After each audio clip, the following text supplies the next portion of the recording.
Hello fans, it's me Ruku and I'm back with some more beers.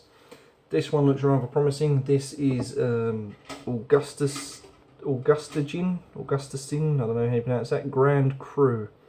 This is from Belgium, is a 330 and comes in a cracking 9%. There you go, 9%. Even tells you there 8 degrees.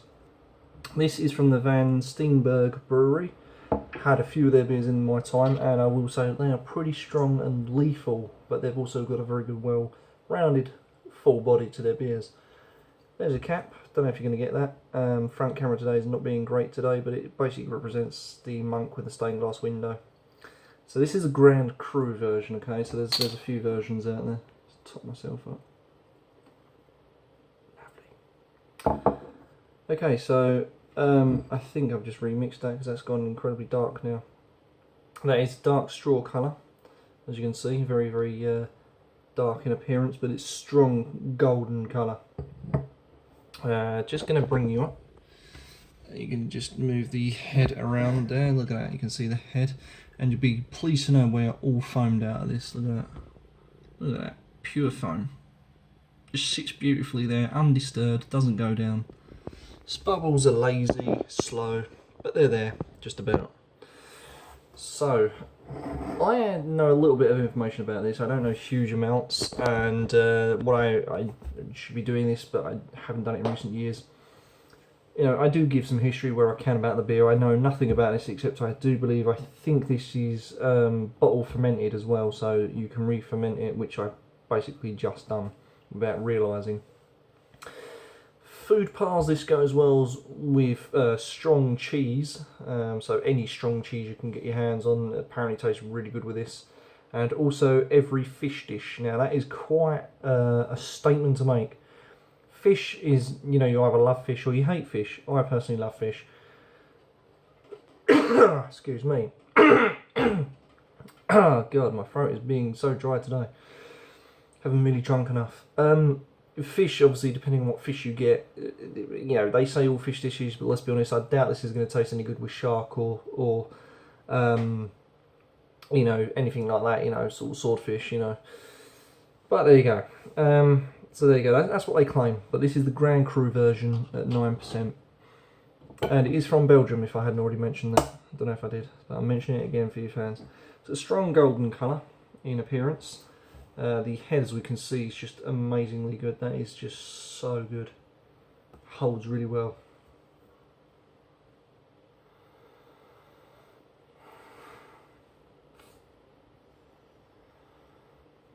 Okay, there's a slight spice to this, very slight, and there's also fruity aromas as well, so fruit spice.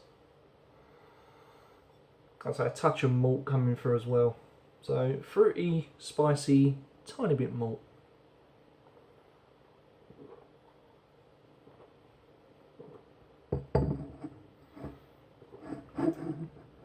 Oh. Yeah, that's a strong alcohol hit. Interestingly, a very, very decent amount of flavour in that. That is very flavoursome. Oh man, I could get quite addicted to this. Just going to move this in a little bit just so you can see. Or if you can see that a bit better. Yeah, I mean, first of all, it's quite a full-bodied beer. Got that little touch of malt in there. The spice comes through very, very well. The spice, I'm not sure what it is. It's almost like a pepper, like a peppery, dare I say, mace kind of style. So it's quite a strong spice, but it works well with the actual alcohol content because you get the alcohol burn also. So you do get 2 and 2 playing off against each other, which just adds to the overall spiciness to this, you know, the overall roundness to it.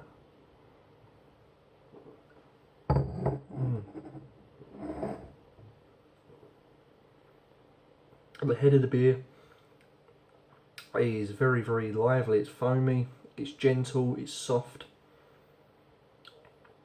The body of the beer is full, it's rounded.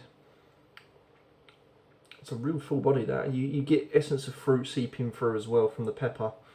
That's all peppery spice, then you get a bit of fruit. Alcohol hit again comes in. The aftertaste is of a slight dryness. Yeah, slight dryness. I'm saying more bitter actually, more bitter. Yeah, like a slight bitter. But there's a real nice aftertaste of that dry bitter, but there's also, you can still get, if I burp, sign of a good beer. What a beer. Again, you get the peppery taste, you get the fruity taste that comes through, you get the alcohol hit, and all these things do not stop. The aftertaste is just of everything you're tasting, quite literally, minus the head, of course.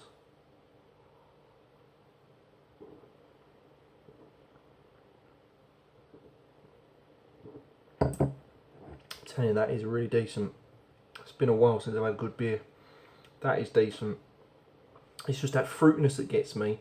You get the peppery to start. It's boom, pepper, alcohol hit, fruit, mellows it off. You think, oh, it's nice. You know, it keeps your taste buds going. What's coming next? Bang, bit more alcohol, bit more pepper, dry bitter at the end on the aftertaste. And again, at the aftertaste as well, you do get a little bit more fruit just trying to seep in, but it gets there, but not to the full extent that you'd hoped. Very good indeed, very well brewed.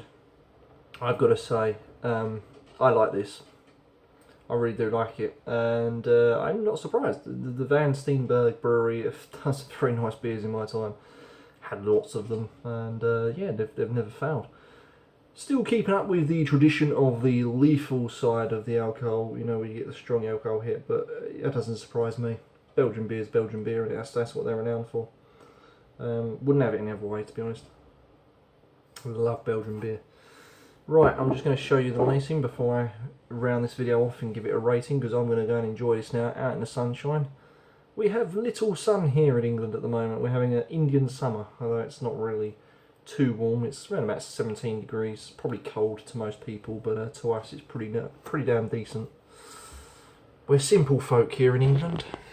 Right, there's your lacing. Look at that. Put me out. Try and put my hand behind it. Look at that. Sticks all the way around the glass. Look at that, eh? That is awesome. And notice how the head has gone a little bit more thinner. Started off this big thick head, now it's gone slightly thinner, but a majority of it has now gone on that lacing, so you really see the difference. Just give it a little bit of work there. Just see if I can work the head back up. Look at that. Notice how it's still stuck. Amazing. Right, there you go, fans. That is Grand Cru, Augustijn, whatever you want to call it. Augustijn Grand Cru. I'm going to score this. Well, I'm going to score it a 9 out of 10. I just love everything about it. I love the mouthfeel and the flavour. And the flavour carries on going. Even now that I've stopped tasting this, it's still going. I can still taste that slight dry bitterness, but that peppery and that slight touch of malt and the fruit. Yeah. Send my taste buds into a party and a bit of a frenzy. So join me next time, fans. I've got some really decent beers coming up soon. I've got a beer that's made from cannabis leaves. I know, sounds weird, but I do. I've got some beer made with certain fruits as well, which I think will be interesting. I've got a whole weird stuff coming up, fans, so stay tuned. Don't forget to like, comment and subscribe to my channel. Everyone's welcome on my channel. Let me know if you've had this, what you think of it. Or maybe even tell me something that you want reviewing or something like that, and I'll see what I can do for you. Or even maybe, yeah, you could recommend a series of beers that I try, who knows. Right, see you later, fans. I'm now going to bugger off and enjoy this and catch the sun while I can before I get vitamin D deficient. So, cheers.